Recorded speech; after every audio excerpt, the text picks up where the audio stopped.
Hello दोस्तों, स्वागत है आपका हमारे यूट्यूब चैनल कुमाऊँ जी के ट्रिक पर। आज हम इस क्लास में राजस्थान के भौतिक विभाजन पर चर्चा करेंगे। तो आइए शुरू करते हैं। राजस्थान भौतिक विभाजन। प्राग ऐतिहासिक काल में संपूर्ण विश्व एक पिंड के रूप में था जिसे पेंजिया कहते थे। इसके चारों ओर सागर पेंतलासा सागर था। पेंजिया के दो भाग बने, एक अंगारालैंड, दूसरा गोंडवानालैंड। इनके मध्य 33 सागर था। राजस्थान में गोंडवानालैंड व 33 सागर के अवशेष पाए जाते हैं। राजस्थान के सबसे पहले भौतिक प्रदेश में वीसी मिश्रा ने अपनी पुस्तक राजस्थान का भूगोल में राजस्थान को 7 भागों में बांटा। पश्चिमी शुष्क प्रदेश, अर्धशुष्क प्रदेश, नहरी प्रदेश, अरावली प्रदेश, पूर्वी कृषि औद्योगिक प्रदेश, दक्षिण पूर्वी कृषि प्रदेश, चंबल बीहड़ प्रदेश। हरिमोहन सक्सेना ने अपनी पुस्तक राजस्थान का भूगोल में राजस्थान को 4 भागों में बांटा। पहला पश्चिमी मरुस्थलीय प्रदेश, दूसरा अरावली पर्वतीय प्रदेश, तीसरा पूर्वी मैदानी प्रदेश, चौथा दक्षिण पूर्वी पठारी प्रदेश। पहला है पश्चिमी मरुस्थलीय प्रदेश। 7000 वर्ष पूर्व राजस्थान में वनों की उपस्थिति थी, लेकिन अब थार का मरुस्थल है। थार मरुस्थल का सर्वाधिक विस्तार भारत में है। यह भारत के पंजाब, हरियाणा, राजस्थान व गुजरात में फैला हुआ है। संपूर्ण थार मरुस्थल का 62% अकेले राजस्थान में है। राजस्थान में मरुस्थलीय जिले 16 गंगानगर, हनुमानगढ़, बीकानेर, चूरू, झुंझुनू, सीकर, जैसलमेर, जोधपुर, फलोदी, बाड़मेर, बालोतरा, ब्यावर, पाली, नागौर, डीडवाना, कुचामन, जालोर आदि है। अरावली के पश्चिम में स्थित जिले 17 है। सिरोही अरावली के पश्चिम में है, लेकिन मरुस्थलीय नहीं। मरुस्थल का विस्तार लगातार पश्चिम से पूर्व की ओर हो रहा है। राजस्थान में 61.11% भाग पर रेगिस्तान है तथा राजस्थान के 1,75,000 वर्ग किलोमीटर में फैला है। पश्चिमी मरुस्थल प्रदेश का सामान्य ढाल उत्तर पूर्व से दक्षिण पश्चिमी है। उत्तर पूर्वी क्षेत्र की समुद्र तल से औसत ऊंचाई लगभग 300 मीटर तथा दक्षिण भाग की ऊंचाई 150 मीटर है। अतः थार के मरुस्थल का दक्षिणी भाग समुद्र तल से सबसे कम ऊंचाई पर है। पिछले 1 दशक में सर्वाधिक उल्कापिंड थार के रेगिस्तान में गिरे हैं।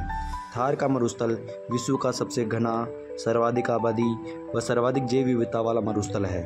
यह ग्रेट पोलियो आर्कटिक अफ्रीका मरुस्थल का पूर्वी भाग है। यहाँ औषधि चट्टानें पाई जाती है जिनमें कोयला व पेट्रोलियम पाया जाता है। पश्चिमी मरुस्थल प्रदेश राजस्थान का सर्वाधिक दैनिक तापांतर वाला प्रदेश है। डॉक्टर ईश्वरी प्रसाद ने मरुस्थल प्रदेश को रुक्ष क्षेत्र व चीनी यात्री हेवनसोंग ने इस प्रदेश को गुजरातरा कहा है। रेगिस्तान का आगे बढ़ना, मरुस्थल का विस्तार ही मरुस्थलीकरण या रेगिस्तान का मार्च कहलाता है। इसके लिए नाचना गांव जैसलमेर प्रसिद्ध है। 50 सेमी वर्षा रेखा राजस्थान को 2 समान भागों में विभाजित करती है।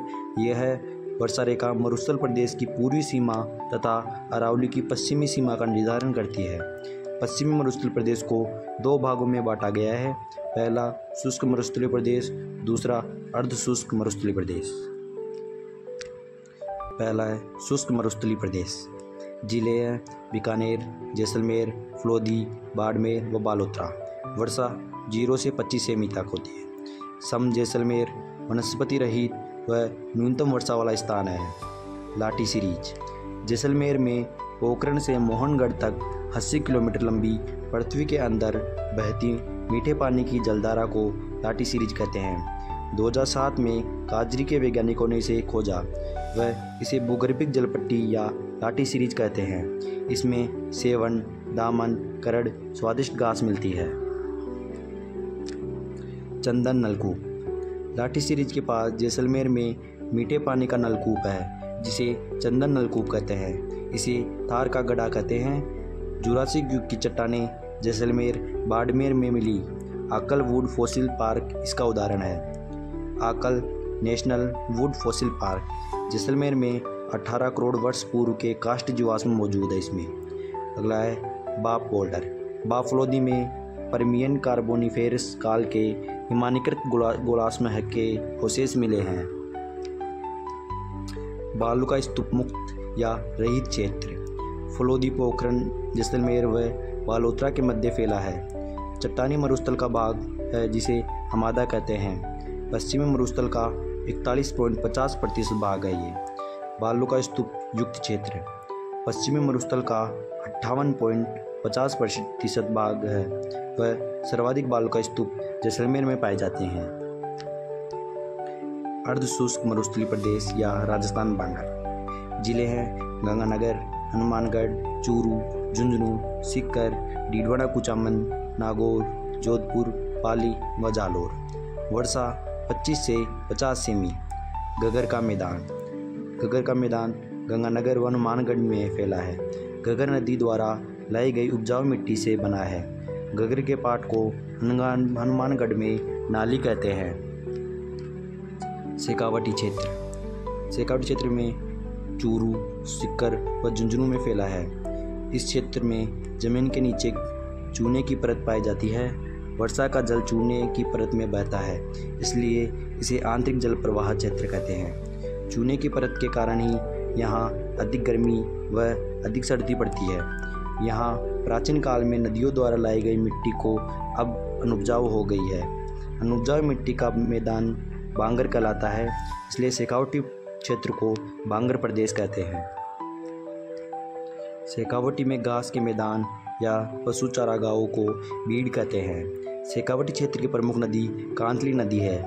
कांतली नदी का प्रवाह क्षेत्र तोरावाटी कहलाता है व यहाँ की पहाड़ियाँ तोरावाटी की पहाड़ियाँ कहलाती है। शेखावटी में वर्षा जल संग्रहण के लिए बनाए गए कच्चे कुएं को जोहड़ कहते हैं।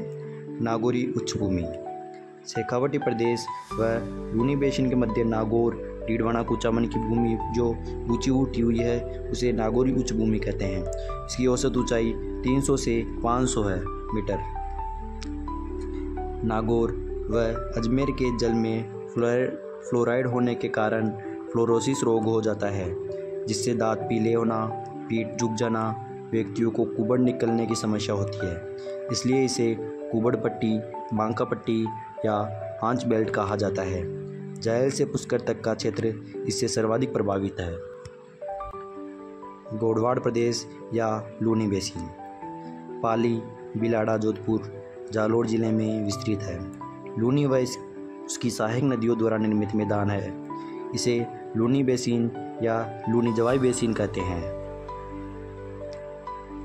छप्पन की पहाड़ियाँ मोकलसर गांव बालोतरा से सिवाना तक 11 किलोमीटर लंबी 56 पहाड़ियों का समूह इसमें ग्रेनाइट पाया जाता है। इसे 56 की पहाड़ियाँ कहते हैं। नाकोड़ा पर्वत बालोतरा व जैन का पार्श्वनाथ मंदिर बना है, जिसे नाकोड़ा भैरव मंदिर कहते हैं। 56 की पहाड़ियों में पिपलदू बालोतरा में हल्देश्वर महादेव मंदिर है। पिपलदू बालोतरा को रेगिस्तान का माउंट आबू या राजस्थान का लघु माउंट आबू कहते हैं।